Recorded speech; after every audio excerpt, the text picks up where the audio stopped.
Hello again. No idea quite where we're up to. I think the last thing that I filmed was doing some of the brake lines and the fuel lines under the car. Fuel lines in all down that side. Got the main brake line from the front of the car up to the flexi. I haven't installed the ones across the rear axle yet because I couldn't quite remember how they were routed. So I've stopped at the back for the moment and I've turned my attention to the front of the car.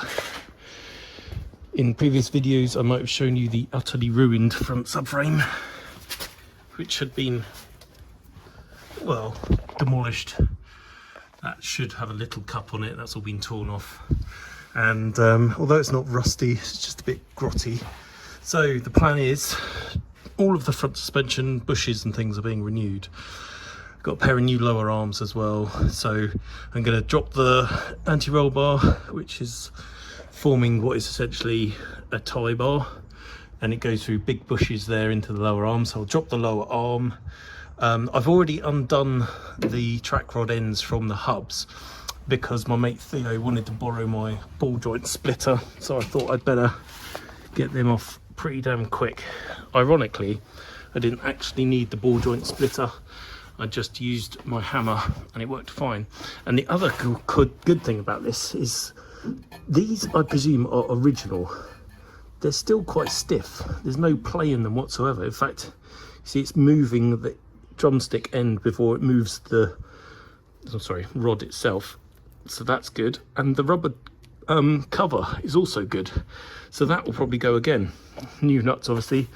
I'm going to remove the rack as well, remove the subframe, the struts. Obviously these springs are specific to the diesel, so obviously need to keep those, but weirdly again there's no leaks, the gaiter is complete and the top bearing is good.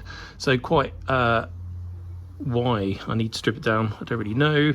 I haven't yet decided whether I'm fitting Vitesse brakes or bigger brakes, because this has just got the solid single pot opposed caliper, which is kind of weak.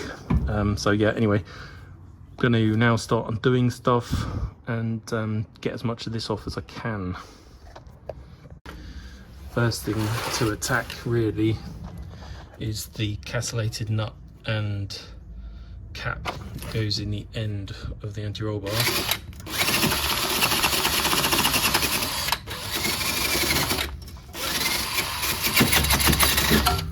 Probably not going to want to come out, but we'll give it a go anyway. You can see the problem though, the bush in there has completely collapsed to nothing. They're like a weird foam, and I'll be replacing them with poly ones, because all of the foam ones I've ever had, it hasn't taken that long and they've gone slack again. So that's one of the reasons. I mean, you can see how much that anti-roll bar is moving just as I jolt it with the hub. So yeah, that's why it's all being replaced and renewed. If you have weird handling on your SD1, go look at that bit, it's probably that. Well, at the moment we have a very reluctant pin. Doesn't want to come out. I got the castellated nut off over the top after I snapped the pin ends off. These are worth keeping because nothing quite locks up or finishes it off as well as those do. So yes, I have managed to get the pin to rotate slightly. It's just a cotter pin or split pin, but it's well in there. So a bit of wiggling backwards and forwards, and then maybe a tap with the drive from this side to get him out. Managed to just hammer a screwdriver through the end, and now I can rotate it backwards and forwards. Got it. Good. Fingers crossed, impact gun should now make light work of that, or at least that's the plan.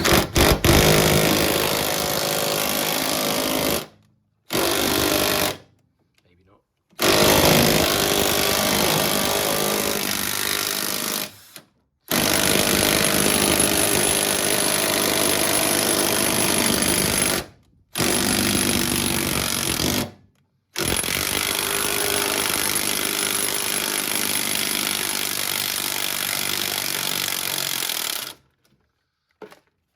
Sorry, I forgot to warn you about the noise there. Ugh. I would always recommend keeping these washers because I think some of the replacement ones you get from other manufacturers are not the right thickness. So when you try and torque the end nut up, because they're either thicker or thinner, you don't get the right compression on the bushes. And that affects your whole suspension geometry. So there we can see what's gone on. This plastic sleeve usually fails in the way it has done. It's just nylon, and then that is the remains of one of the foam bushes.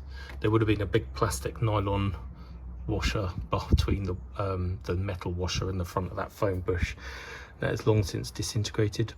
But anyway, same on the other side of the car. I'll undo these ones on the inboard ends of the lower arms, undo the subframe to anti-roll bar bolts, and that should drop out, and then just have to lower the legs down by undoing the 3 nuts in the top on the engine bay.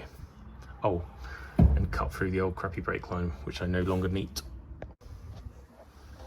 Undone that one, and now working on the joint there.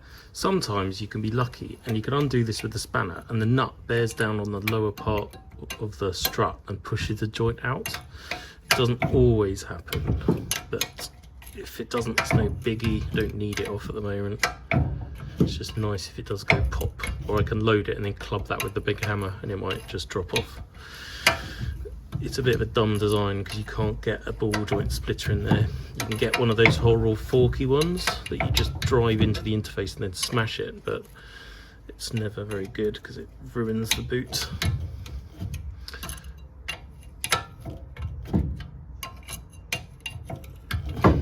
Yeah, I don't think this one's going to go well. I don't know, maybe.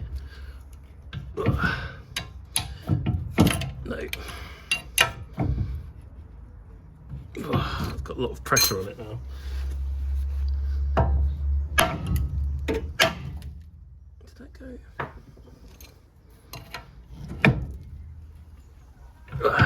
No, not yet.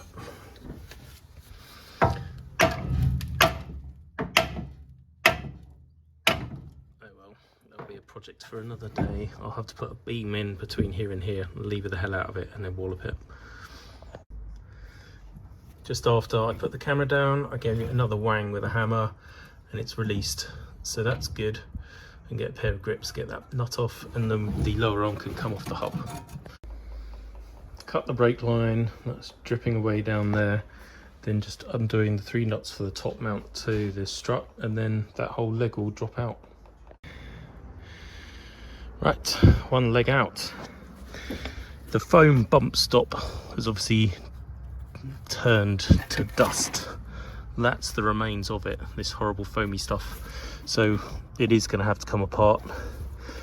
The top platform isn't that rusty, which is good. The bearing, there's a little bit of play, but there always is. But the actual rubber in there looks really good. So the top mount itself might be salvageable. Lower insulator is still there. No leaks from the damper itself. I'm in 2 minds. You can put that. This is an original leg with a wet insert, so that tube forms the outer skin of the damper. The actual rod and the seals bear on the inside surfaces of that. You can remove that and put a cartridge in for a new damper, but it's nice to have the originals if you can. But it's very difficult to test and know that they're working fine. Bump testing the car doesn't always tell you. So I might have to make an assessment once the spring's off and I can put the 2 together and manipulate them by hand and see what they're like. But basically, that's not too bad. It's not too rusty. I've got multiple spare legs if I really need them. I've got new arms, but as I said, don't know what calipers and discs I'm going to fit yet. I'll rifle through my parts bin. I might still have some Jag brakes that can go on. But anyway, one leg is off. Time to do the other one and then work out how to support the car while I drop the whole subframe. I probably won't record that because it's just the same as what I did on this side. I got sidetracked yesterday and I never finished my video, but yeah, got that side off. That was easy, much the same as the other. Under the car, I have just undone all of the steering linkage bolts to the column. So there's one there, one up there, and then I've taken a chisel and hammered it into here to splay that apart a bit WD. The idea being I'm going to undo, well, I'm going to support the body on the chassis rails at the front. The engine, I'll put another stand in here. Then I'm going to undo the engine mounts and drop the rack and the subframe and the engine mounts from the subframe, drop it all down at the same time, leaving the engine suspended in midair.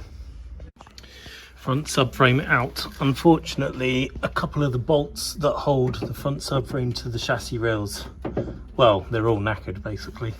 One sheared as I undid it, the others are just very unhappy. Water gets in and then it can just sit there, so they corrode. Yeah, but these mounts I need, the rack I need because it's low mileage, and again the lollipop ball joints are still very stiff. We're talking about these bits here, so if that was worn and old, it would just want to drop all the time under gravity. That shows you how good that is and how little play there is. Both sides, you can move it wherever you want and it stays there. There's that much friction in there, that joint is that tight, and that's what you want. I did have a horrific power steering fluid leak, and I wondered if it came from the rack seals or one of the pipes. I haven't checked it out yet. I probably should have done that before I stripped it down, but never mind. Gonna get that out, then start stripping bits off. I won't bother filming it because it's not very interesting. What is mildly interesting, if you like your Rover SD1s, is that steering coupling. It's different to the most Series 2 SD1s, which have the little thin cup one. So presumably that was for clearance to the different sized engine. But that's enough for today. I'll do another video of rebuilding all of the rest of this another time. Bye. Recap time. I've been away again for a bit and I can't remember where I got to in my videos. So this might be the start of a new one, might be the end of another one, or something in between. Last time I think I had pulled the subframe out of the car, but had not done much more than that. Since then I've disconnected the rack and found why it was hemorrhaging oil or power steering fluid. Basically one of the lines that went from the pump into the rack corroded through.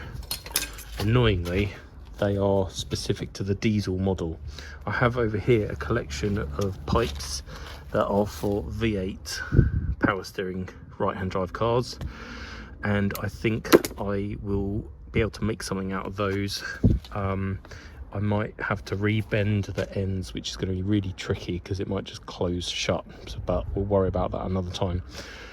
I might have been prattling on about suspension legs on the diesel. Everything is exactly the same apart from meaty spring. Damper is the same. These weren't too corroded, and originally I was just going to sand them down and paint them, and when the springs were off I was going to see what the inserts were like and make a decision on whether they could actually be reused. Since then I've been around my dad's house where I've squirreled away loads of parts that I forgot about. I found 2 brand new old stock legs with the inserts in, so they will be painted up to go on, and I'll do those in the enamel black rattle can. I have found one decent back plate. That one, you know, neither of these are actually that bad, so when I strip those hubs down I'll pick the best pair out of the lot. Found some new strut gaiters, even though the ones that are on the car are okay. The bump stops turned to dust, so I have found these. These are actually from a Vauxhall something or other. I can't remember what I got them off, but basically that's the Febby Bilstein part number. It basically has the correct inner diameter to sit nicely on the damper rod. That way does go. I have tried. I'm not worried about the overall length because there's absolutely zero chance of ever bottoming out these diesel springs because they are mighty. This is the new subframe. I half painted it. I forgot I hadn't done the underside, but that doesn't matter because I also need to paint these mounts which go from the subframe up to the engine.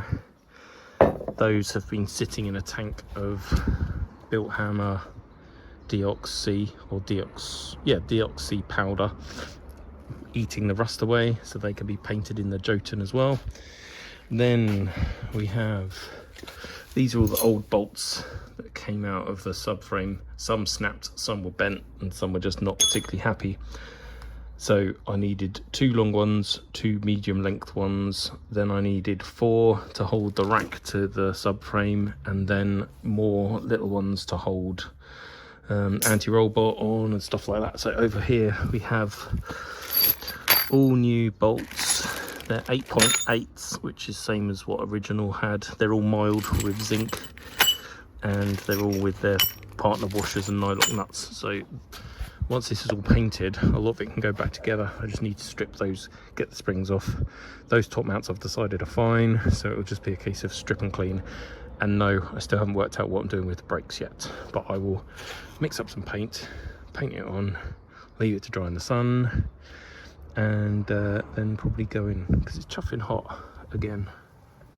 Slight change of plan. I mixed up far too much paint, and after painting the underside subframe, both of the engine mounts several times, and the anti-roll bar mounts, I still have enough paint in the pot. I don't want to throw it away, so I will in fact paint the struts. So I've just degreased them. Put that back on there before that evaporates because it's steaming hot, and then I'll get them painted. It would have been nice to have them shiny black, but it's the underside of the car, so it really doesn't matter. Hello Rover fans, welcome back. It is a blindingly hot Tuesday, I want to say. It is Tuesday evening. It's about 27 degrees. It's weird it's this hot, but that's been good because all the paint went off from yesterday. So I've got subframe, engine mounts. I've found a new old stock diesel engine mount, so that'll go in. Depending on what the other one looks like, I might reuse one of the old ones, or just see how much these are and get another one, because it's silly just to have one brand new one. But anyway, got one already. Those are the lower control arms that I painted up a while ago. Poly bushes for there, poly anti-roll bar bushes, steering column bush, bump stops, gaiters, bolts. I think I showed those in a previous video. Down here we have 2 anti-roll bars. That is the one off the diesel. This is a good second-hand one I've got, and the thing to watch for is when the bushes break down, you end up with metal on metal between the anti-roll bar and the inner of those track control arms, and they wear and go horrible. This one is perfect, both sides. So get rid of all these crappy old bushes, keep the washers, but look, that has not worn, it's still parallel, so that's a good anti-roll bar. So I'll just another day give it a good clean up. It's so good in fact that even the original bushes, and they are original ones, aren't worn. So I can't remember what car that came off. I think it just came to me in a bundle of crap. Oh, excuse me. I have been drinking lager and eating pork scratchings, so the occasional burp might be heard. Down here we have the big scary job I'm not looking forward to. Hate doing this, but we have spring compressors. I need to get these springs off, or compressed, so that I can get the top mount nut off of this leg. I want to reuse the top mounts because they're good, the bearings are good, and the rubber is good. And obviously need to get, oh, that is odd, there's no shim spacer. Some SD ones have a spacer there, but this diesel doesn't, whether that's because it's a diesel or whether it's just this particular car didn't need it. What's the other leg look like?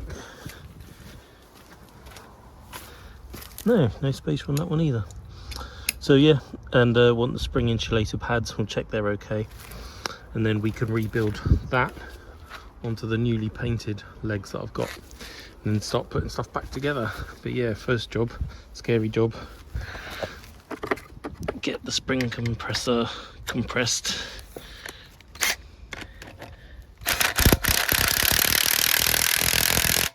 I have to go and get another socket or an extension for that side, and I might put a duvet over it or something in case it does go pop.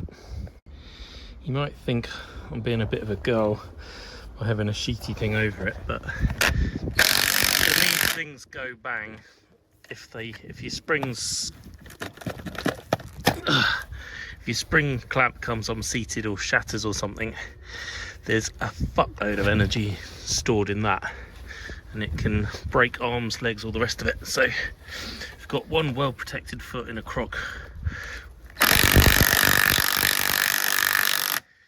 and some swimming trunks on, and that's it. So yeah, we are, can't really go much tighter than that. I'll do that one up a bit more.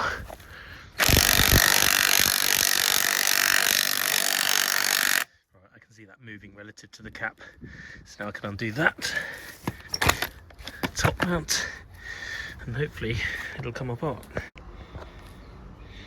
So hopefully this will spin off and won't just rotate the damper rod. That's good, right? I think that it did work. Good, that's the nut off, top mount off, retain that washer. Then this should all just slide off. Yes, might be a two-handed job. That's good.